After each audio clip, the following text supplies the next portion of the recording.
The Duchess of Edinburgh certainly got the memo that polka dots are this season's must-have print.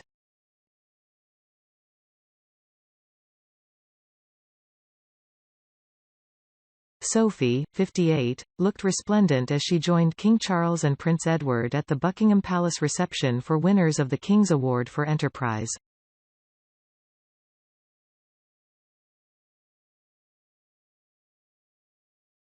The King and the Duke and Duchess of Edinburgh were also joined by the Duke and Duchess of Gloucester for the prestigious annual event.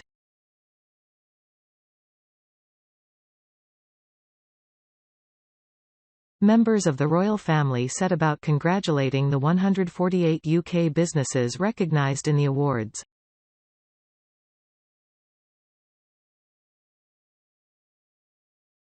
Announced on the King's birthday in June 2023, this year's winning companies have shown excellence in the following categories: innovation, international trade, sustainable development, and promoting opportunity through social mobility.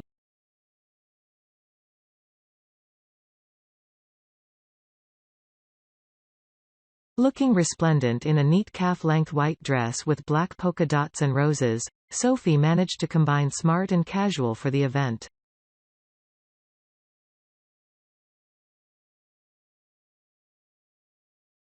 Featuring a ruffle at the front and a high neckline, the mother of two wore her long blonde hair back in an elegant clip.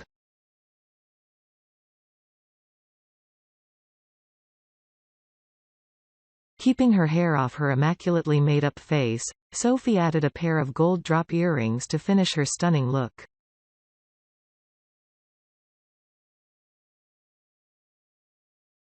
Her husband Prince Edward also looked dapper, wearing a crisp white shirt, dark tie and dark green suit for the awards.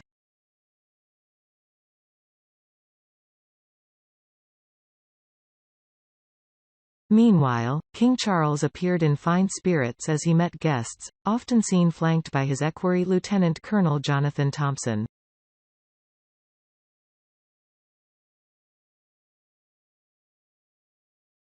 Dressed in a dark blue pinstripe suit, white shirt and a tie printed with tiny animals of some sort, he added a pop of fuchsia in his buttonhole with a bright flower and a sweet daisy pin.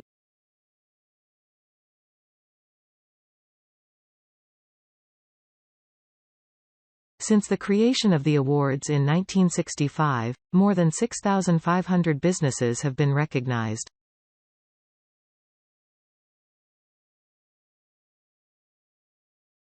Winners this year ranged from Fever Tree, which uses all natural ingredients to make its tonic water, to Moo Free, a company which creates dairy-free, vegan chocolate.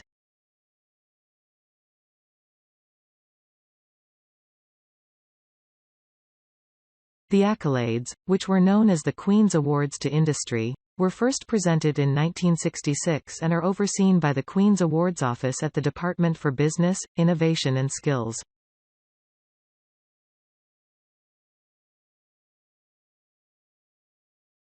Earlier the King and Queen arrived in Poundbury, an experimental urban extension on the western outskirts of Dorchester, where they are set to open a new garden named after his late father, Prince Philip.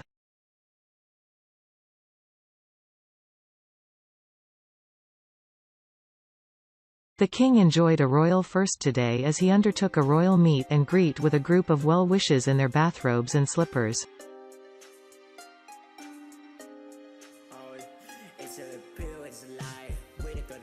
The hilarious encounter, which clearly tickled the monarch, took place yesterday as he and Queen Camilla visited Poundbury, the traditional town His Majesty built in Dorset when he was Duke of Cornwall.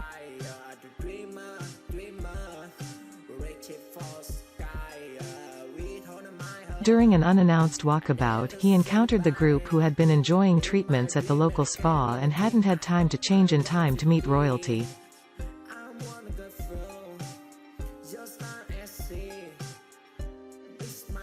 Faye Harris, 34, said afterwards, "It's a bit surreal standing in my dressing gown to meet the Kappa Ing and Queen, but wonderful.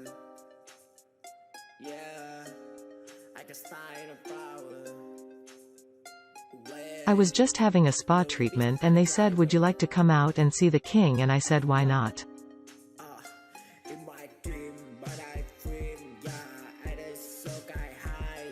The marketing director from Northamptonshire said her parents have lived in the experimental urban extension for 20 years, adding that they love it there.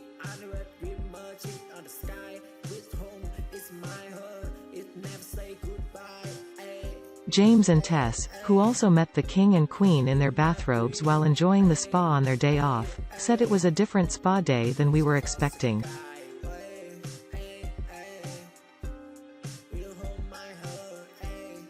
Tauhi King and Queen were in Poundbury, which is now owned by his son, Prince William, the new Duke of Cornwall, to unveil new bronze reliefs showing himself and his wife.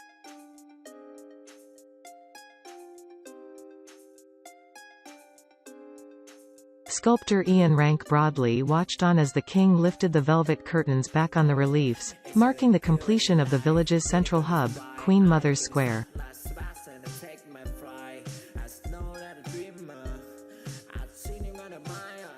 The British sculptor, who was chosen to produce the statue of Princess Diana at Kensington Palace, also produced the effigy of Queen Elizabeth, has appeared on the face of British coins since 1998.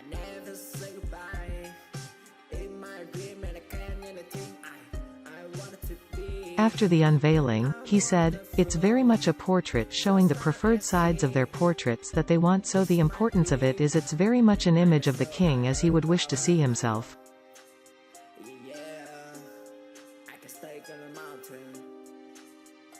He added that he had started the portraits of their majesties a few weeks before the king ascended the throne, saying, "Within a very short number of weeks the late queen died and he became king, so in many ways I like to think it's the first portrait of him as king, and certainly the Duchess as queen."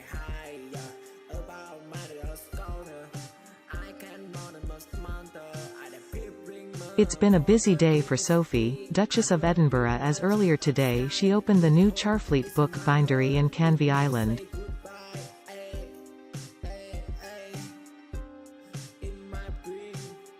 The 58-year-old stepped out in an elegant khaki-wrapped dress, which was cinched at the waist, for the grand opening.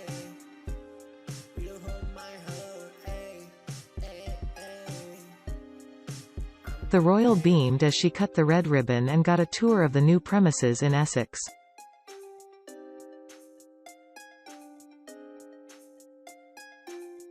The historic bindery, founded in 1919, has moved to a modern facility on the edge of Canvey Island town.